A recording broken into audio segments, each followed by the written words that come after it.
And just about this time, I'm probably in the car on the way to the studio, which, as it happens, reminds me of a conversation I had with Steven Spielberg about what was the most difficult and challenging thing about directing a film. And I believe Steven summed it up about as profoundly as you can. He thought the most difficult and challenging thing about directing a film was getting out of the car. I'm sure you all know the feeling.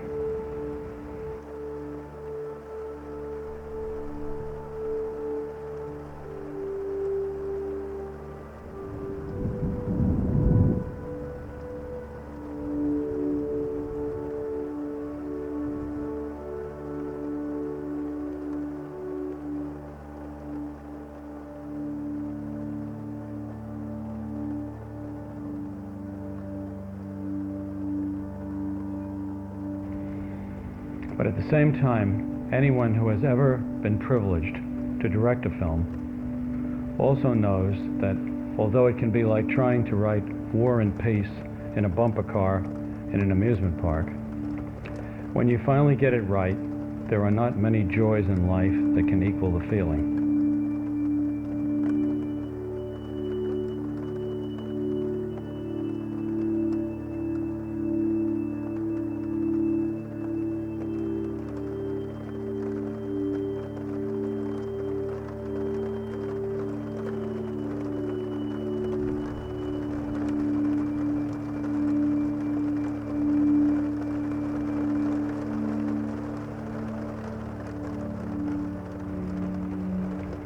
I've compared Griffith's career to the Icarus myth, but at the same time, I've never been certain whether the moral of the Icarus story should only be, as is generally accepted, don't try to fly too high, or whether it might also be thought of as forget the wax and feathers and do a better job on the wings.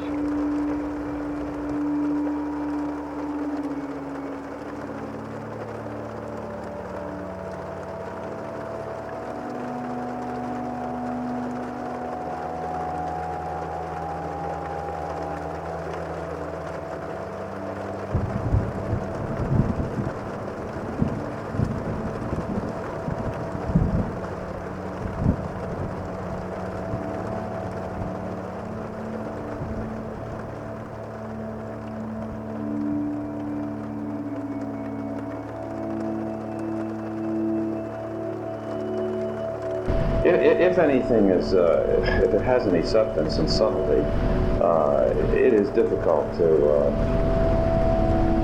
whatever you say pushes somebody in another direction, and it's certainly never complete, and it's usually wrong, and it's overly simplistic.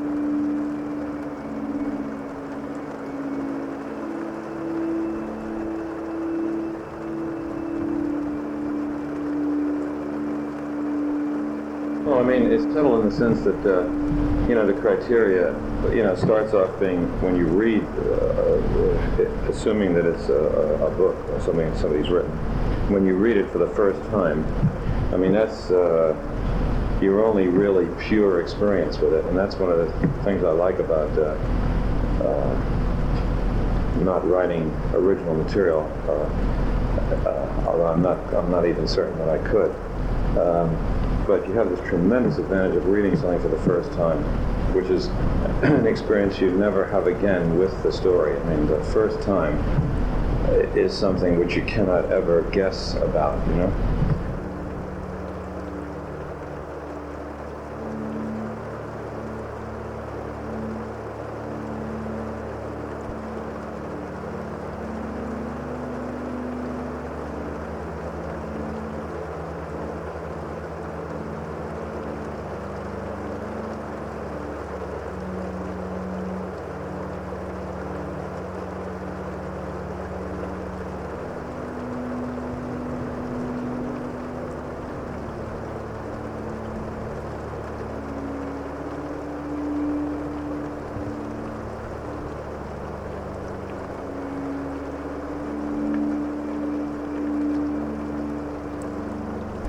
We had a couple of severe accidents where the picture was suspended for almost 6 months. The guy that plays the drill instructor, Lee Ermey, in the middle of the shooting, one winter night, nobody knew why, his car skidded off the road and rolled over into some waste ground in the park.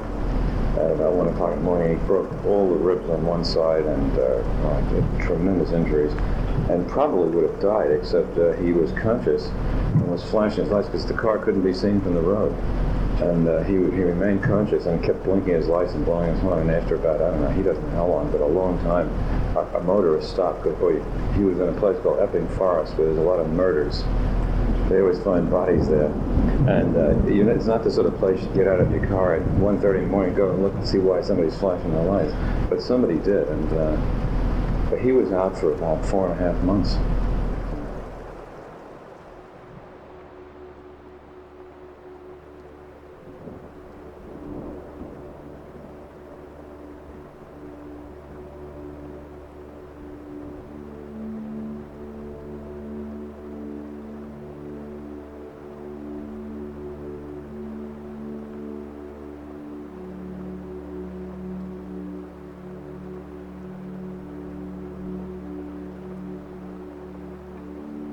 The question is that, I feel about the films is it truthful?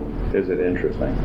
To worry about the sort of mandatory scenes or touches which people often think make a picture more, I keep thinking of the word ingratiating for the audience, seems to me, not something that you really have to do. I think the audience has more, is more intelligent and reacts more to the truth than some of the people that try to outguess them think they will. I mean, they will also like, they will also like things that are essentially not true and unfun, but I mean, I don't think it prevents them from responding to things that are true and are interesting and dramatic.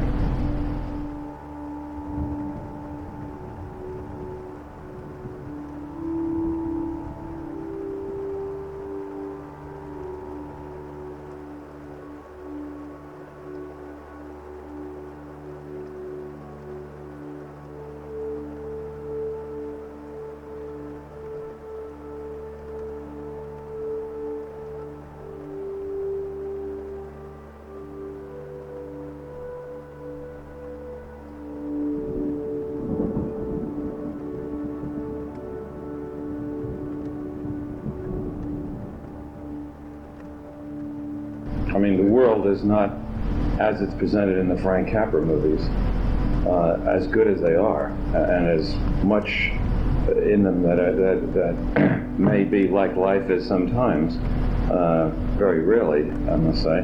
But, films like that, which people also like and which are beautifully made, I wouldn't describe as a true picture of life on any level.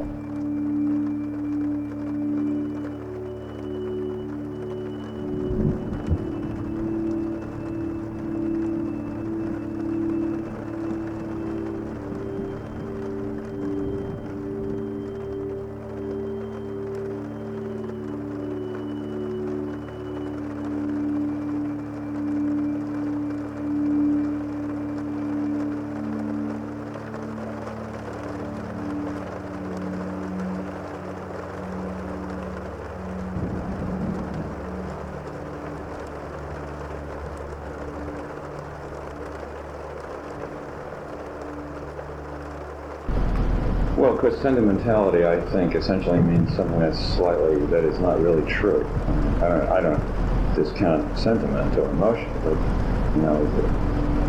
the question is are you just giving them something to make them a little happier, or are you putting something in which is inherently true to the material?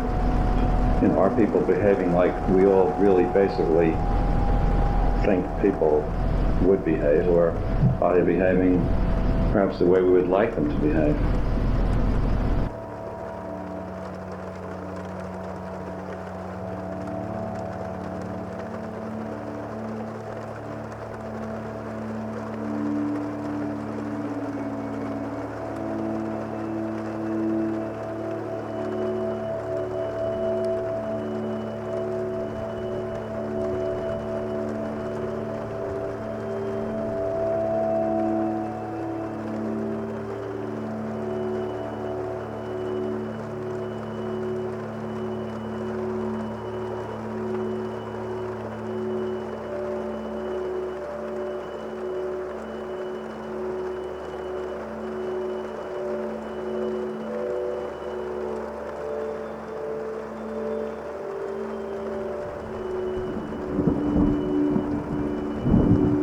discovered, or I discovered, that Columbia had lost the negative, the picture negative of Dr. Strangelove, and they also lost the magnetic master soundtrack. And this search went on for about a year and a half, and finally I had to try to reconstruct from two not too good fine grains, which are, one-step fine grain positives, to try to make another master negative of inferior quality from those, so that if the fine grains were ever torn, and they were both damaged already, that there would still be a way of producing a picture, because if those fine grains went, you could never make any more negatives. So all the printing negatives they had were shit. They were badly ripped dupes. So you're into things like that, and as you check back on all of them, various things are, now that I think they realize there's a tremendous future market in ancillary, ways of showing a film, they're much more careful, but you have no idea what chaos the archiving of the movies pre, the TV cassette and everything else were. I mean, they're just so careless. It depends on the company. I mean, so the ones that were sort of real major studios that had, if they had the right kind of post-production department, they did keep things better. But in this case, I couldn't believe it.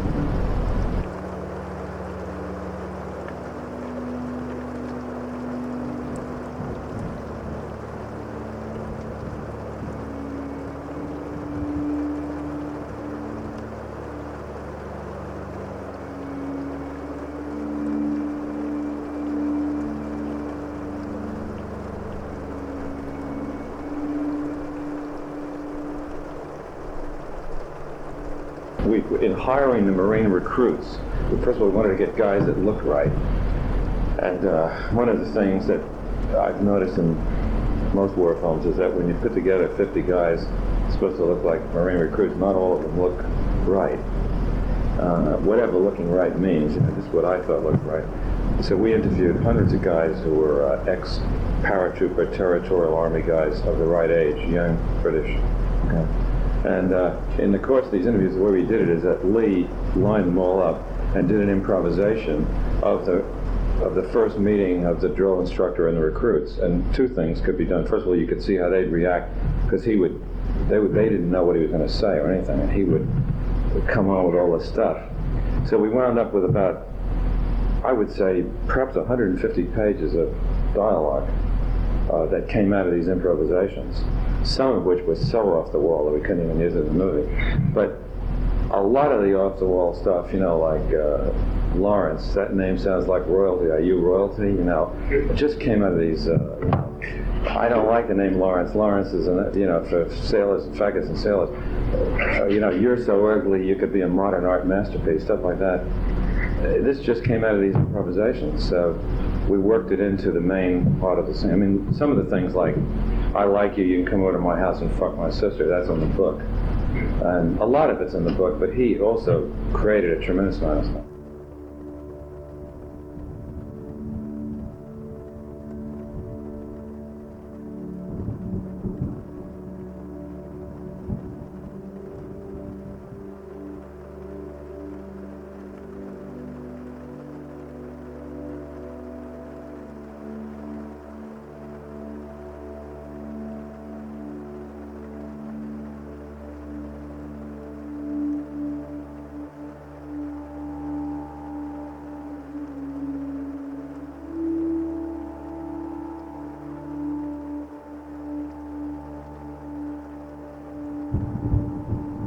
It's something which I don't think anybody's ever had, because you can, but it's almost beyond any kind of economic possibility, really make ruins, because the three-dimensional rubble, I mean, every single thing would have to be done by plasterers and models, and I think you could not build that if you spent $80 million and 5 years doing it. I mean, you just couldn't do it. But there was all those twisted bits of reinforced steel. You'd have to copy something real anyway, because it's a little bit like rubble is like You know, if you're going to make a tree, I've got to copy a real tree, because every tree has some inherent logic in the way the branches, you know, and no one can really make up a tree. And the other thing you find is nobody can make up a rock. I found that in Pazagor. You have to copy rocks, because rocks also have an inherent logic which you're not aware of until you see someone make a fake rock, and you realize that even though each detail looks right, there's something about the rock that you know isn't a real rock.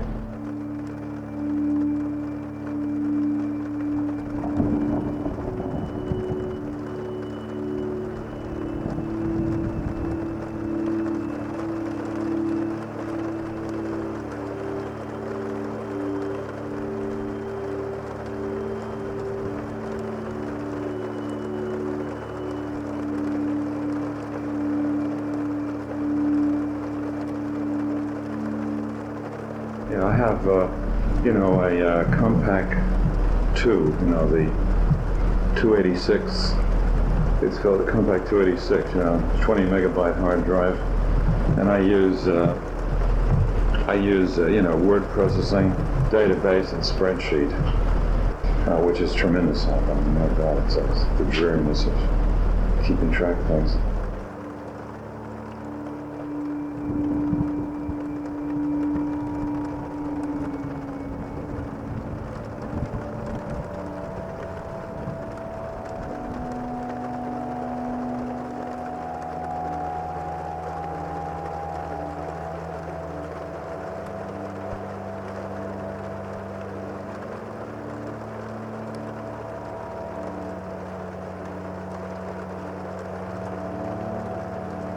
I edited the thing on the montage video editing computer, which is a very clever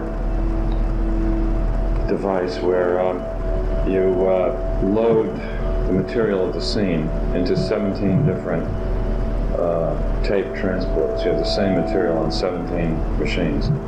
And the computer, essentially, instead of a kind of a control thing, I won't try to describe all the controls, but it's reasonably, it takes about a week to become comfortable using it, but then it's just, it's miraculous.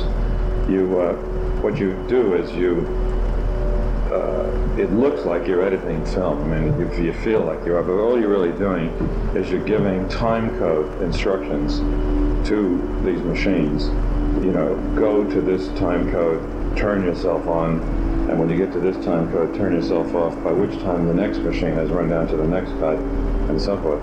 So you can actually look at what looks like a reel of film with every cut in it, but you haven't recorded anything.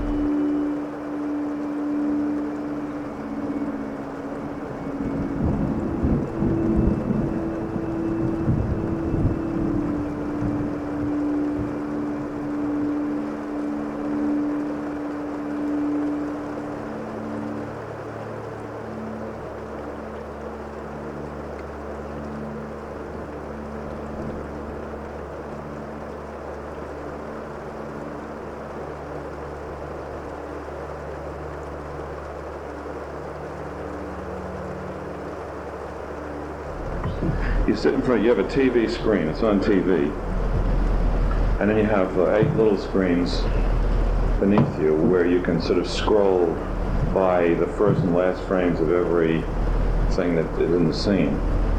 And all I can tell you is that compared to editing film, it's really like word processing, I would say, compared to hacking words out of stone.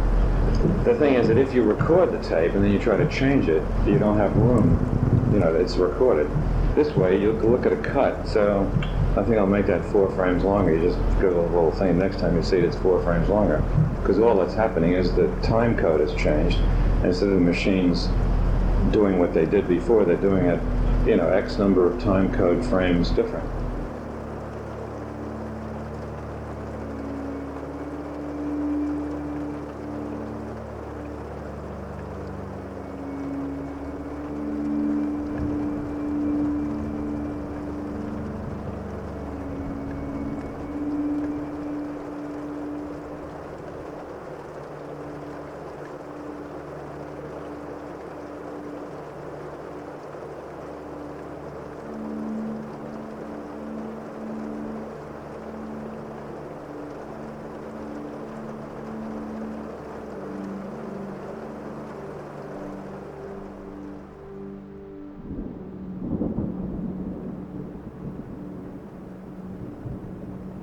And all I can tell you is that compared to editing film, it's really like word processing, I would say, compared to hacking words out of stone. I mean, it's more than word processing compared to handwriting.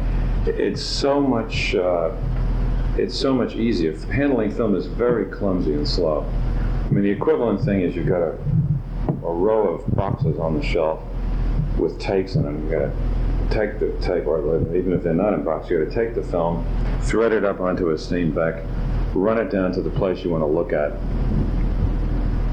Now, if you want to compare another thing and it's not on that roll, you've got to rewind the film, put the roll somewhere else, get another roll, and look at it.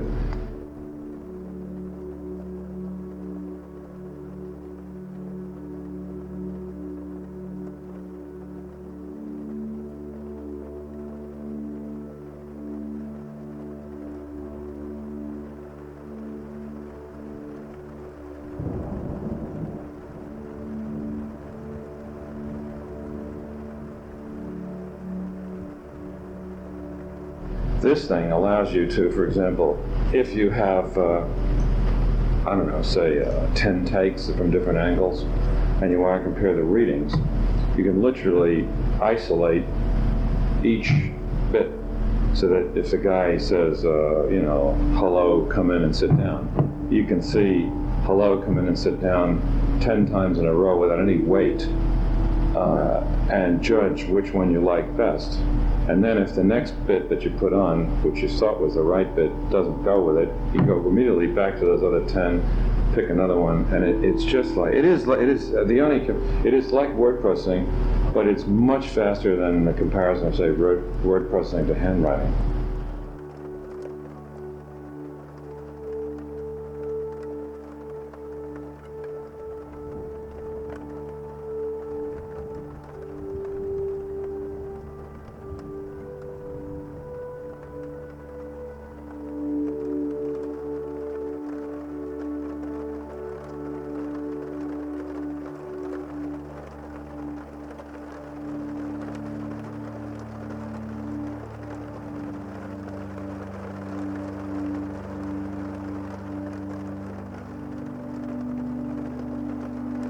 Well, I mean, everything else comes from some other, writing comes, it's writing, and acting comes from theater, or, photography comes from photography, everything else. There's only one thing which is unique to film, and that is editing. And there's only one sort of aesthetic that is completely unique to film, and that is the way you see something edited, where you can see, something from different points of view, almost simultaneously creating a new experience. As Production, he gives that example, I think, of the guy hanging the picture up on the wall, and suddenly, you see his feet slip, and you see the ladder move, and you see his hand go down, and the picture fall off the wall, and in a split second, a guy, say, falls off a ladder, and you see it in a way that you could not see it any other way, except through editing. And of course, TV commercials have figured that out. Probably some of the most spectacular examples of film art, if you leave content out of it, are in the best TV commercials.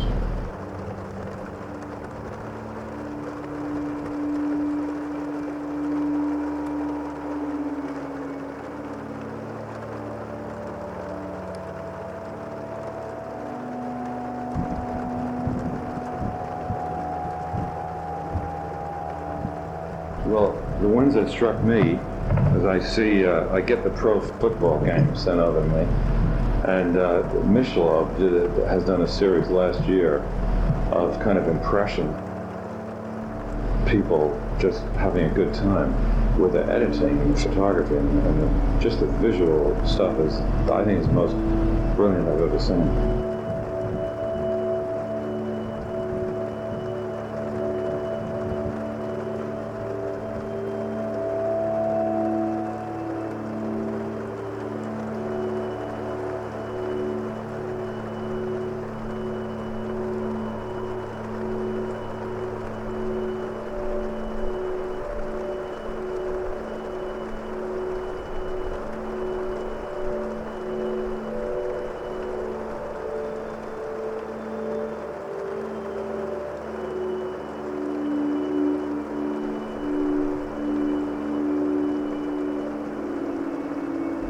I've also thought that, you know, and I haven't done it, no one else has, is that the ultimate way of telling a film story would have more to do with TV commercials than it does to the way they are presently told. That the economy of statement and the kind of visual poetry, which actually, you know, if, as I say, if you forget what they're doing, you know, selling beer,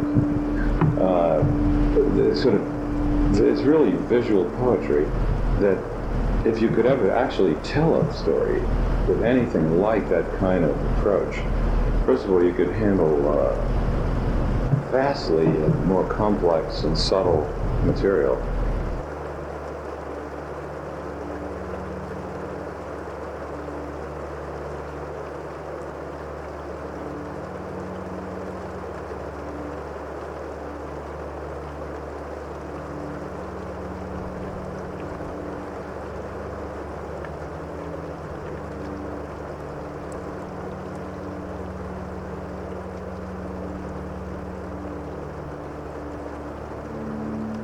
I mean, it's the stories that the trouble is that film stories are still really rooted in theater. You know, you really are basically talking about scenes. Now, they may take place outdoors and they may be a little shorter than things. And when you really want weight and heat, there's probably nothing that would substitute for the great dramatic moment fully played out. But you're frequently stuck with doing things which you feel could be done much more, as I say, more poetically. But you have to establish the stuff in the beginning, and you have to do it. It has to be a certain kind of a story. I mean, there's no point you couldn't do Lee Ermey's dialogue like that. It just depends. The story has to be written for it, and I'm not quite sure who would do it, because writers don't write visual things, and you know, even directors who write aren't really doing. I mean, Woody Allen's movies, which are wonderful, are still very traditional in their structure.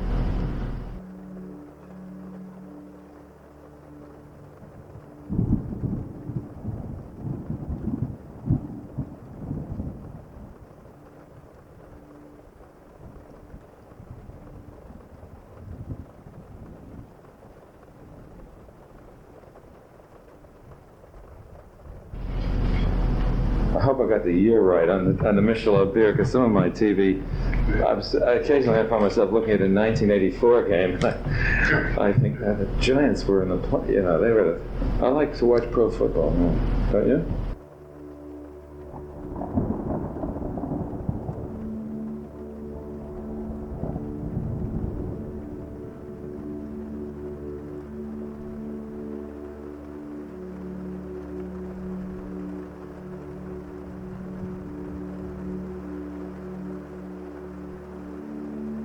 But they now just, you know, they just have Frank Gifford comes on, he does a little thing, and they just do the announcements from the game. They don't bother explaining it anymore. And when they had the Super Bowl, I think they had about, it was on I think it was a Sunday night. Was the Super Bowl on a Sunday? Whatever it was broadcast at about 2 in the morning, and they had something like 8 million people watching it, which, I mean, it had an incredible rating. So the British have really gotten onto American pro football.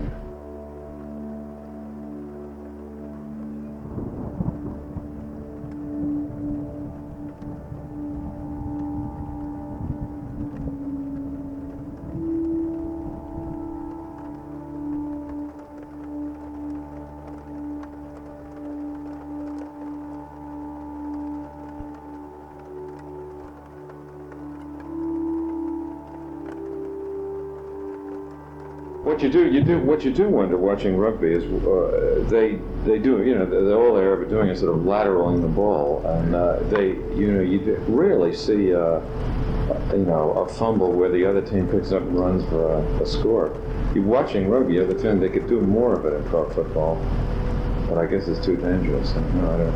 Perhaps there's more guys back there in a rugby thing in case the ball is dropped. There's a whole row of guys that can still rush over and.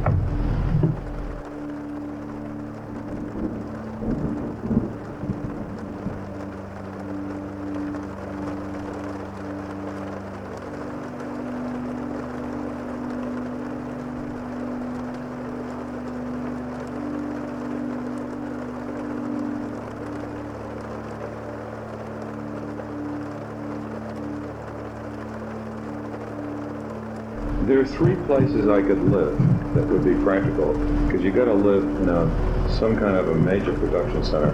I could live in LA, New York, or London. Now, New York is really inferior as a production center to London. Hollywood is better, but I really don't want to live in London. So I don't really think I'm living in, I more think of it, I got three choices, and London is the best choice. I don't think I'm living in, I haven't said, oh, I don't want to live in America.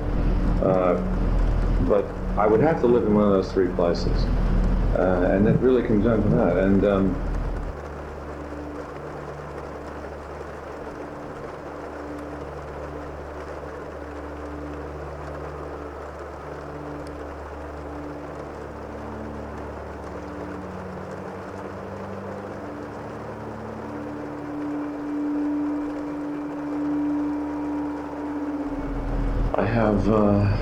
I got three golden retrievers and a little dog that we found on the motorway, which we're not sure what he is.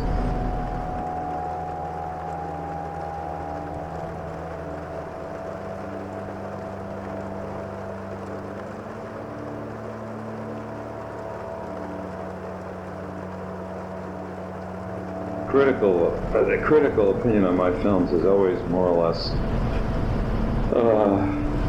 been settled by what I would call subsequent critical opinion. I mean, the initial reactions to most of the films are usually wrong, or a lot of them are wrong.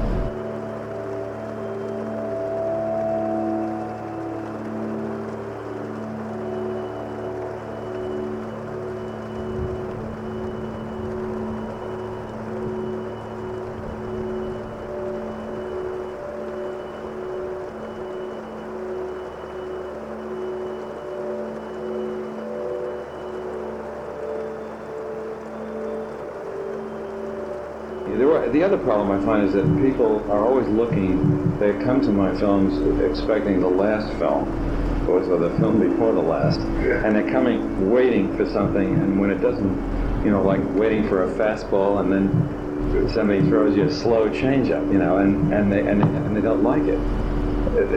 They swing at the fastball and they think, shit, he threw me the wrong pitch.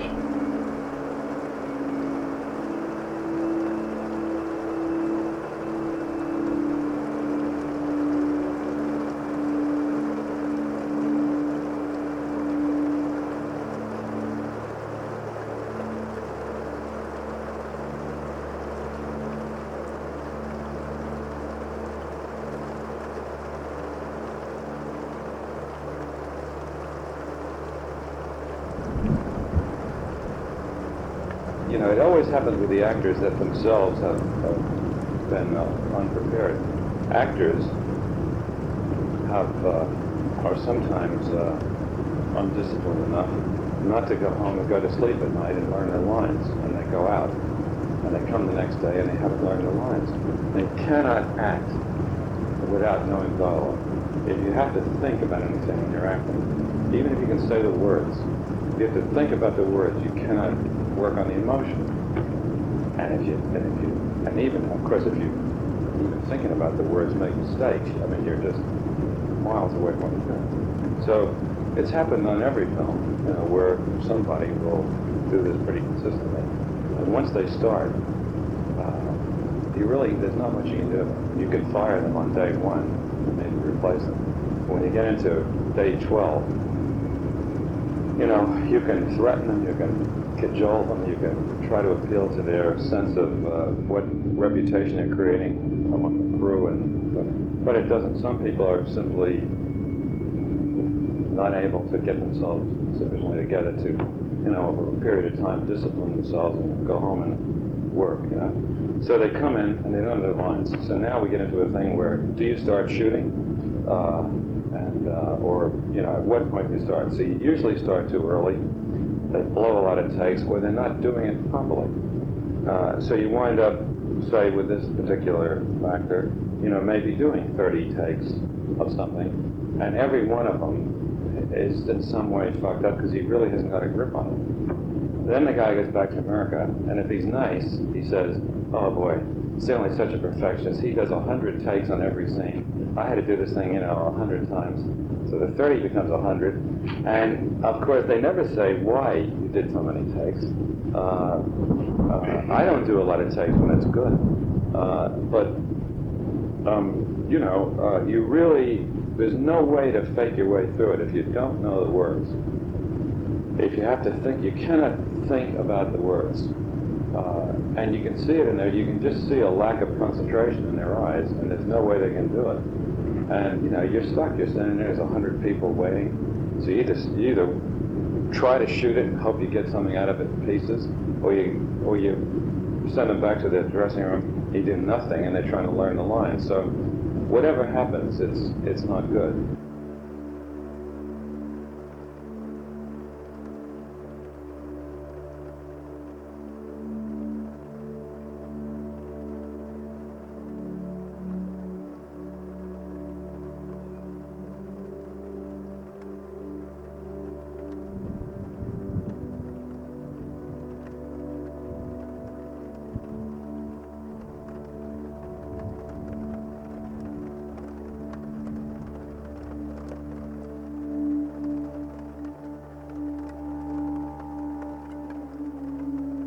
Although, you know, I actually was at one time very interested in flying and I had a pilot's license.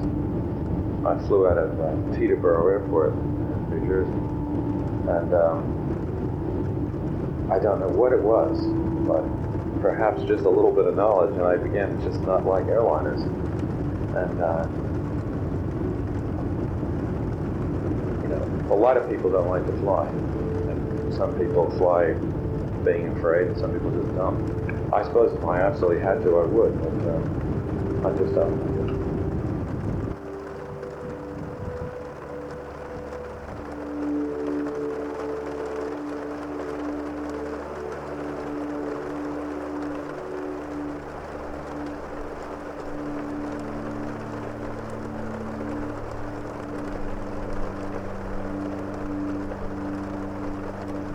Mindless perfectionism. Of journalists, you know, trying to find an interesting handle. Obviously, if you try to get something right, and you work a little harder perhaps than some people do on it, if somebody wants to put the worst face on it, they'll call it mindless perfectionism. But first of all, I think the films have a quality, you know, which holds up on second, third, fourth viewings, where you see things that you don't see the first time. You know, which is a result of the thought and care that's gone into it. You can get away with a lot, you know, if people only look at a movie once. But if you really, you know, it's like saying a writer who spends several years writing a book. Maybe he could write it in 5 months. You know, is he a mindless perfectionist? All I can say is my budgets are well within reasonable limits, and the only film I've ever made which was economically poor from the studio's point of view was Barry Lyndon. Every other film has been very good from the studio's point of view, even if they haven't gone as far as giving profits to the producer, which you probably know is a very favorable formula to the studio, and so that you really got to go big, big, big to get profits to the producer. So, you know, my pictures don't cost that much. I found a way to spend a little extra time on them by making them in an inexpensive way and getting the quality on the screen.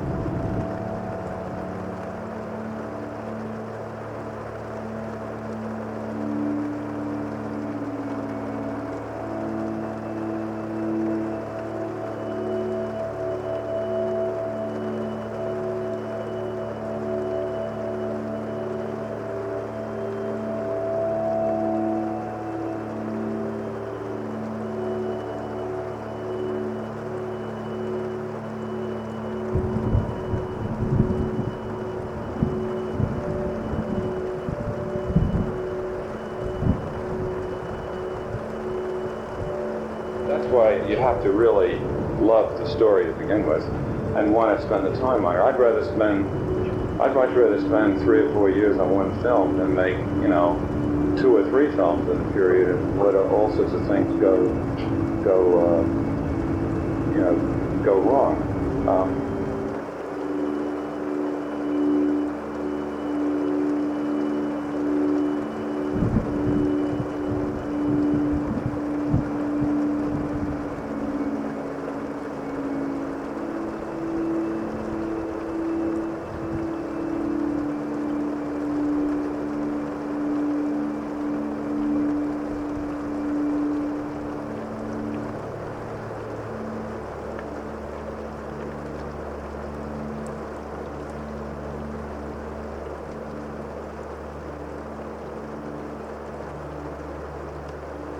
But I mean, for instance, a lot of people, or not a lot of people, I mean, some of the comments, people are amazed that you worry about theaters, you know, where the picture is being shown and the projectors, because they think that's some form of demented anxiety.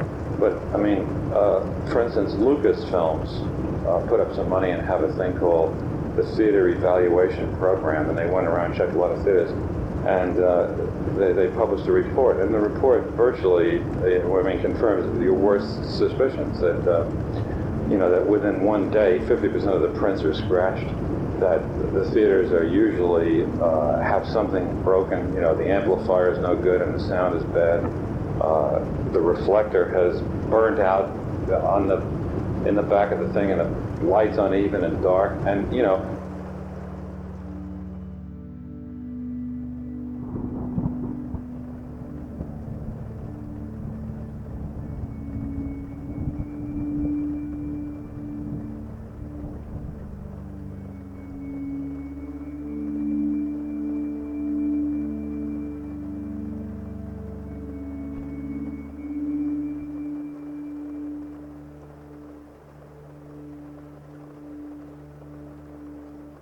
is that most theaters try to put a screen that's bigger than the light source that they paid for in the projector.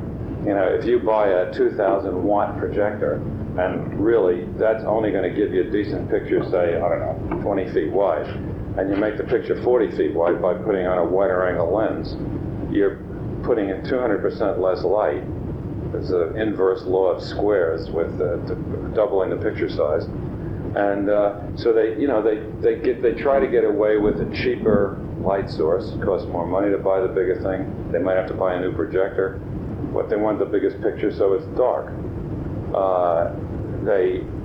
Projectionists are frequently now you have the manager projectionist, who the thing runs, nobody's even looking at it, and it might be some 19-year-old kid who's filling in for a week that they showed how to thread the thing once.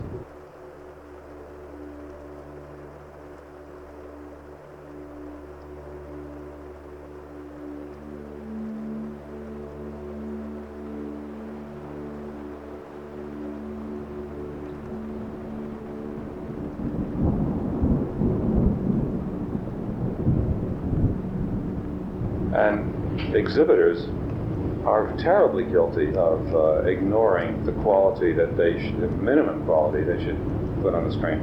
Another thing that happens, because of the cake stand projection, where they put all the reels together in a continuous thing, it never comes off, they never clean the aperture gate.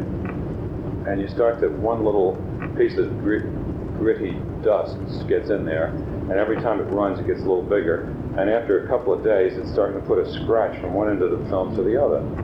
And you'll see pictures which have scratches that begin on the first reel and go to the end. And it gets worse and worse and worse. And they really wrecked. The Lucas report, I think, found that at the end of 15 days, most prints should be junked.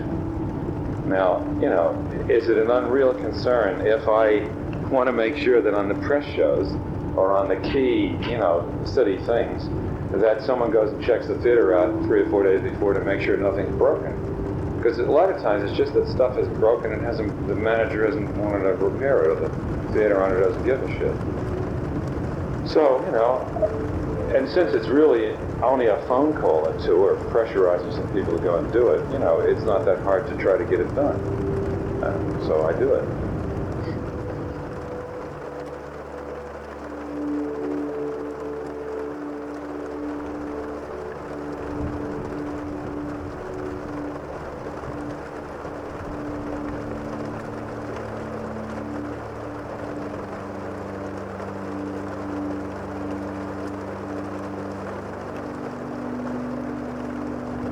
To read everything, anything, law, everything. I mean, reading, I've realized I've decided it's just, there's so many books and so little time to read it that I now just go for almost a rent. Honestly, I'll just go to a bookstore and take things off the shelf with my eyes closed, but I just start to read almost anything that has possibly interest in it. If I don't like it, I don't keep reading. But the sort of chance encounter with a book is about the only way to do it, because you just cannot possibly. read enough.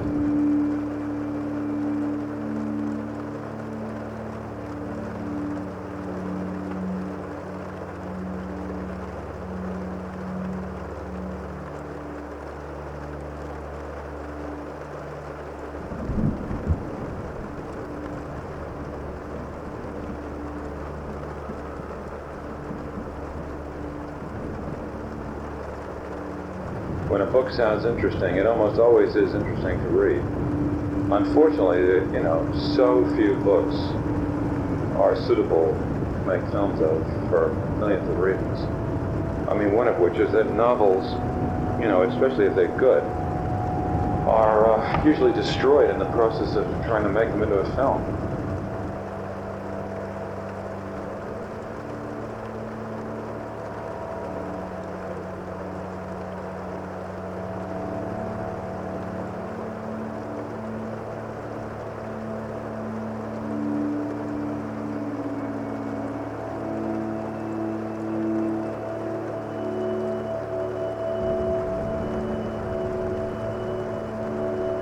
My theory is that subject matter is almost irrelevant. You cannot say what people will or won't see, and really, if you do something that's artistically exciting, it transcends, the subject matter.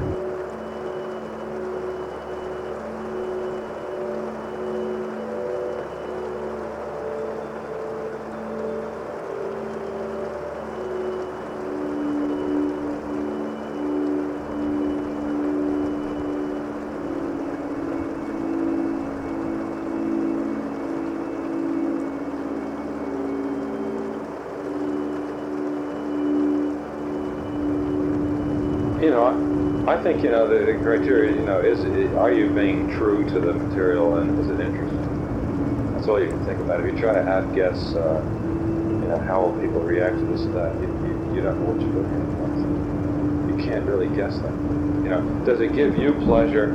Is it interesting, and are you being true to the material? I think that's the only way you can come to any kind of decision.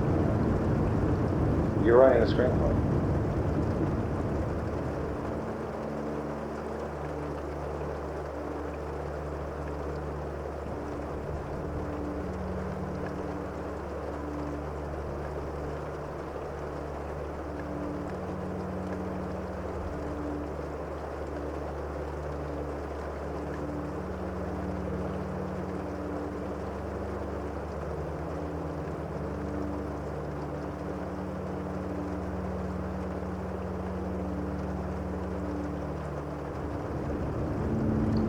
One thing I can give you, one suggestion: do not write long shot, close up, track. Just write what people say and do. And I would put more in the thing than normally is in a screenplay, because screenplays are the worst medium for reading I think had ever been invented. I'd put things in that, normally they just put in things, he walks across the room, he turns white. I would put in, I would write it, what I did for this to try to help people, we tried to write this thing as sort of like not even in a screenplay format, but with just text and dialogue. And try to give a sense of, just like it was a story. Just because you can't read a screenplay. One of the terrible things about a screenplay is that you tend to skip everything but the dialogue. And it works if it's a Neil Simon comedy, reading it. But an awful lot of screenplays, no sense of mood or anything is ever appreciated, because your eye just goes to that narrow paragraph of the dialogue.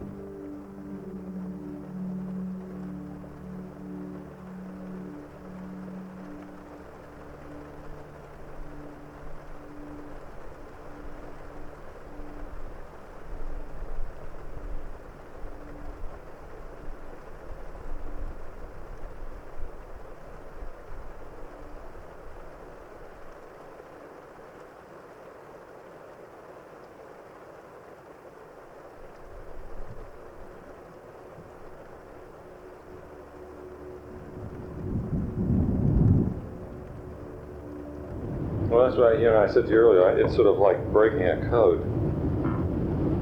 It is that And of course, the other thing that even you writing it, you can never anticipate what the actor can actually contribute, which makes some of the scene redundant, or perhaps what he doesn't contribute, where it has to be made clearer. The emotional sense of what the actor might be thinking adds such an element to it that cannot ever be put on the page. That in filming, you always, I think, certainly I do, you have to use the football analogy, you do have to reserve the option of calling automatics when you see the lineup, because you go out there and you think it looks great on paper, and suddenly you look at it and you realize that something is all too clear, and you got so many lines that are still hammering away at it, and you realize the guy just has to look at somebody a certain way, and you know what this much dialogue might have done, and you have to reshape it.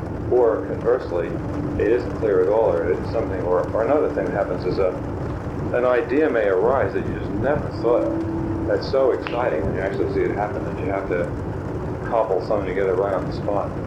So although, I say, the actors have to learn their lines, you still have to be ready sometimes to break away from that and exploit opportunities that you suddenly discover in the process of rehearsing the scene.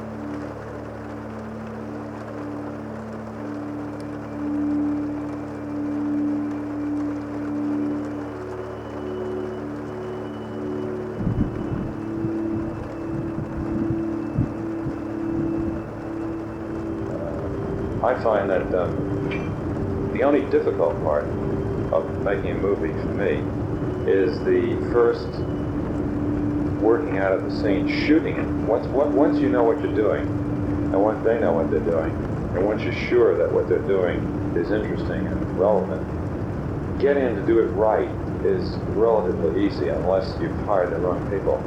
The hardest thing is to make sure that what you're doing is you're doing the right thing, and the scene is written right, and their attitudes and ideas are correct.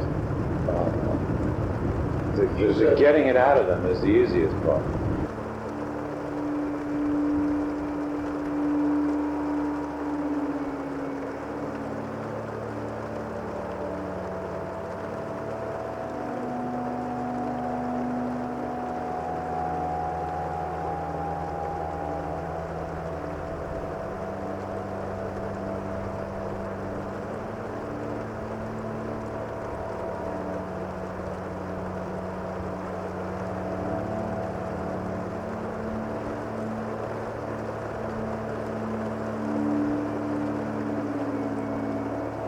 When you talk to people, it's really some other idea. There may be some other idea. You're not thinking exactly the meaning of the words. So the attitude of the actor, is it could be anything. You could say, "Would you pass the salt?" And you could mean, "I love you." You could mean, "I'm bored with you." You could mean, "You're making me nervous." You could mean anything. So the thought behind it is the thing that, in a sense, the novelist does when he describes the inner life of a character or describes just the way somebody says something. And the dialogue frequently isn't enough of a clue as to what the attitude might be. And the sort of accurate shaping of the attitude and the changes of the attitude in the scene. In a sense, the director becomes something like a novelist at that point.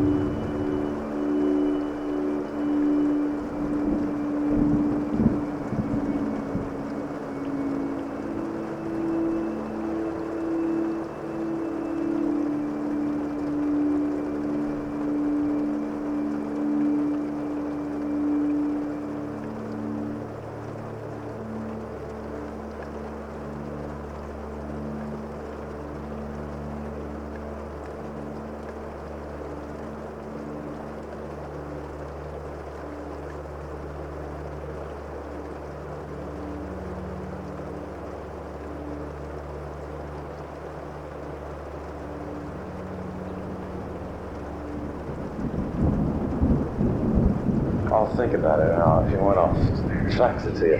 But I mean, as a generality, it is really what, aside from the cinematic aspects of, you know, the staging of the movement, the photography, the composition, the coverage for the editing, you know, how many shots are for which purpose.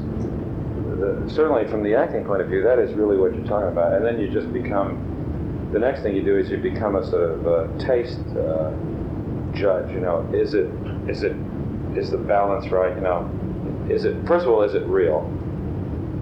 And then is it interesting? I mean, first thing is it accurate? Does it say what you want to say?